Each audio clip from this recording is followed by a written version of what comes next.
Hola, buenos días, buenas tardes, buenas noches. Mi nombre es Juan Díaz y les vengo a explicar lo que es una de las partes fundamentales de la arquitectura del computador. En este caso le vamos a hablar sobre la memoria RAM o la memoria principal. En la jerarquía de las memorias tenemos este cuadro fundamental que nos permitirá conocer en sí de qué consta cada nivel de lo que es las memorias. Como podemos observar, mientras menos capacidad tenga la memoria, más velocidad va a tener y mayor va a ser el costo por bit. ¿Qué quiere decir esto? Que por ejemplo una memoria caché de 8 megabytes no va a valer lo mismo que un disco duro de 100 gigabytes. ¿Por qué? Les explico. La cuestión es simple. Cuanto más memoria haya disponible, más podrá utilizarse. La velocidad óptima para la memoria es la velocidad a la que el procesador pueda trabajar, de modo que no haya tiempo de espera entre cálculo y cálculo, utilizados para traer operandos o guardar resultados. En suma, el coste de la memoria no debe ser excesivo para que sea factible construir un equipo accesible. ¿Qué quiere decir esto? Que hay tres factores que compiten entre sí, por lo que hay que encontrar un equilibrio. A esto se le determina que a menor tiempo de acceso, mayor va a ser el coste, como lo vemos aquí en gráfica. A mayor capacidad, menos coste por bit, como lo podemos observar. Y a mayor capacidad, menor velocidad. ¿Por qué?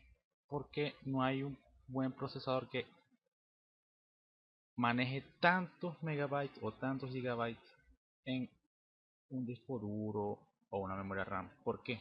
Porque primero tiene que pasar por sus determinados niveles, que son el CPU, los registros, los primeros niveles de la caché y luego la RAM para así poder llegar al disco duro. O sea, más rápido trabaja lo que esté más cerca del procesador. Vamos al grano y hablemos sobre los registros del procesador. En la arquitectura de ordenadores, un registro es una memoria de alta velocidad y poca capacidad, integrada en el microprocesador, que permite guardar transitoriamente y acceder a valores muy usados generalmente en operaciones matemáticas. Esta cubre la parte de la jerarquía de las memorias y son la manera más rápida que tiene el sistema de almacenar los datos. Ya como le venía diciendo antes, porque lo que está más cerca del CPU del cerebro es lo que primero recibe información. Esto se mide generalmente por número de bits que almacenan. Por ejemplo, por un registro de 8 bits o un registro de 32 bits. Los registros generalmente se implementan en un banco de registros, pero antiguamente se usaban biestables individuales o memorias SRAM en unas formas más primitivas. Seguimos lo que es el nivel 2, que es la caché. En informática, el caché del CPU es un buffer especial de memoria que poseen los ordenadores. Funciona de una manera similar a como lo hace la memoria principal, pero es de menor tamaño y de acceso más rápido. Es usado por la unidad central de procesamiento para reducir el tiempo de acceso a datos ubicados en la memoria principal, que se utiliza con más frecuencia. Para aclarar más esto, necesitamos saber qué es un buffer. En pocas palabras, un buffer es la ubicación de la memoria en un disco o en un instrumento reservada para el almacenamiento temporal de la información digital, mientras que está esperando ser procesada. Ok, ya tenemos lo que es una breve explicación de lo que es el buffer. Cuando se accede por primera vez a un dato, el que el usuario solicita, se hace una copia en la caché, aquí mismo. Los accesos siguientes se realizan a dicha copia, haciendo que el tiempo de acceso medio al dato sea menor. Cuando el procesador necesita leer o escribir en una ubicación en la memoria principal, Primero verifica si una copia de los datos está en la caché. El procesador primero busca en la caché. ¿Por qué? Porque es la que tiene más cerca. Es la más factible, es con la que trabaja más rápido. Si es así, el procesador inmediato lee o escribe en la memoria caché, que es mucho más rápido que la lectura o la escritura a la memoria principal.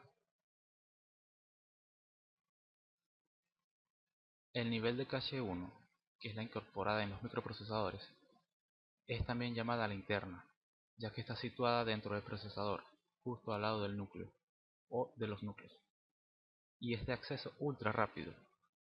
Tiene pocos kilobytes, por ahora tiene entre 32 o 64 KB.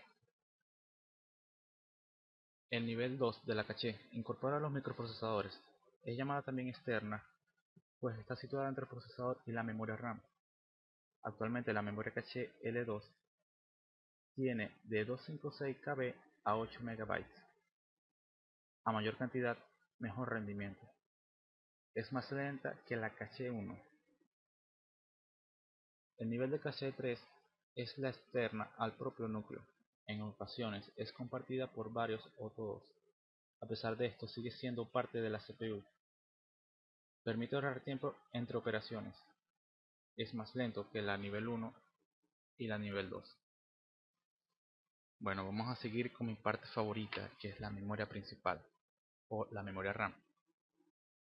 La memoria principal es aquella memoria de un ordenador donde se almacenan temporalmente los datos como los programas que la CPU está procesando o va a procesar en un determinado momento. Por su función, es una amiga inseparable del microprocesador con el cual se comunica a través de los buses de datos. Tenemos en cuenta que los diferentes niveles de caché también están comunicados, aparte del procesador, con la memoria RAM, que esto es lo que hace la mayor eficiencia en la transmisión de datos provenientes del disco duro. Esta clase de memoria es volátil, es decir, que cuando se corta la energía eléctrica se borra toda la información que estuviese almacenada en ella. La memoria principal se comunica con el microprocesador de la GPU, del CPU mediante el bus de direcciones. El ancho de este bus determina la capacidad que posee el microprocesador para el direccionamiento de direcciones, valga la redundancia, en memoria. Por su función, la cantidad de memoria RAM que tenga disponible una computadora es un factor muy importante. Hay programas y juegos que requieren una gran cantidad de memoria para poder usarlos. Otros andarán más rápido si el sistema cuenta con más memoria RAM. Por ejemplo, cuando damos doble clic a la aplicación Microsoft Word, el programa será leído desde el disco duro e inmediatamente la computadora buscará almacenarlo en la memoria RAM, para que el usuario lo utilice sin la lentitud que implicará trabajarlo desde el disco duro. Y una vez terminada de usar la aplicación, la RAM se libera para poder cargar el próximo programa a utilizar. ¿Por qué decimos que la RAM se libera en este caso? Si decimos que la RAM es volátil y no necesariamente se tiene que liberar cuando la computadora se apague. Bueno, por eso mismo, porque es una computadora. Las computadoras son inteligentes y automáticamente, si el programa es cerrado y se abre otro programa, se sustituyen los datos en la memoria RAM. En el siguiente nivel tenemos la memoria flash, que es la derivada de la EEPROM, que permite la lectura y escritura de múltiples posiciones de memoria en la misma operación. Tenemos diferentes tipos de memorias, como por ejemplo las memorias de solo lectura, la ROM, que es la que solo se puede leer y se usa principalmente en microprogramación de los sistemas. Los fabricantes la suelen emplear cuando producen componentes de forma masiva. También tenemos la PROM, que es la programable Read Only Memory, que el proceso de escritura es electrónico. En las memorias sobre todo lectura tenemos la EPROM, que es la Reversible Programmable Read-Only Memory, que se puede escribir varias veces de forma eléctrica. Sin embargo, el borrado de los contenidos es completo y a través de la exposición a rayos ultravioletas.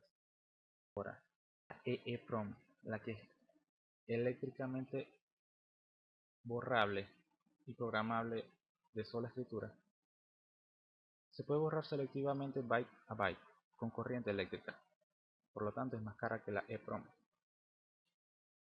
La memoria flash está basada en memorias EEPROM, pero permite el borrado bloque a bloque y es más barata y densa. Densa quiere decir que puede conseguirse de mayor capacidad. Mientras que en la memoria de lectura y escritura tenemos la RAM, tenemos la DRAM, que es memoria de acceso dinámico, aleatorio. Los datos se almacenan como en la carga de un condensador, tiende a descargarse y por lo tanto es necesario un proceso de refresco periódico. Son más simples y baratas que la SRAM. La SRAM es Static Random Access Memory. Los datos se almacenan formando biestables por lo que requieren refresco.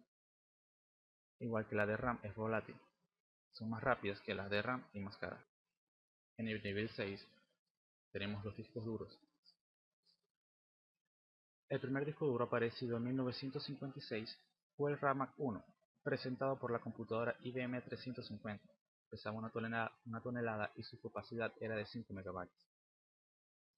En 1992, los discos duros de 3,5 pulgadas alojaban 250 MB, mientras que 10 años después habían superado los 40 GB. En el 2005, los primeros teléfonos móviles que incluían discos duros fueron presentados por Samsung y Nokia, aunque no tuvieron mucho éxito. Pienso yo que los teléfonos móviles con discos duros no poseyeron éxito porque, como la misma palabra lo dice, un disco duro para un teléfono es más consumo de energía, mientras que las memorias flash, como son EEPROM, consumen mucha menos energía y a los fabricantes se les llama factibles usar memorias flash a los teléfonos móviles. Aclaremos esta parte que me pareció muy interesante. Los discos que no son discos. Las unidades de estado sólido han sido categorizadas repetidamente como discos, cuando es totalmente incorrecto denominarlo así, puesto que a diferencia de sus predecesores, sus datos no se almacenan sobre superficies cilíndricas ni platos. Esta confusión conlleva habitualmente a creer que SSD significa Solid State Disk en vez de Solid State Drive. Continuando con el nivel número 6, por último, que son las copias de seguridad. Como anteriormente lo hablábamos, que mientras mayor capacidad, menor coste y mayor lentitud, tenemos entre estos las cintas magnéticas, que por ejemplo, aquí tenemos este CD-ROM. Anteriormente no se usaba un CD-ROM, sino videocassettes, los populares disquetes, entre otros. Los discos duros externos, que también son utilizados para guardar información, mayor cantidad de información, pero por ahora se utilizan con menos velocidad, a pesar de que ya salió el USB 3.0. No es la misma velocidad que tendría si usara una conexión de SATA, por ejemplo, que está más directo al procesador y no tiene que pasar por un cable USB, por un periférico. Y el almacenamiento de la red son las populares actuales nubes de información basados en servidores gratuitos tipo Megaupload, RapidShare, entre otros, que ofrecen muchos gigabytes de almacenamiento por un pero muy bajo costo, algunas veces gratis. Y bueno, este ha sido un breve resumen de lo que es la memoria principal y su jerarquía de memorias, el funcionamiento del procesamiento de datos entre los buses de información a las memorias, a los diferentes tipos de memoria, los explicaremos en clases. Muchas gracias.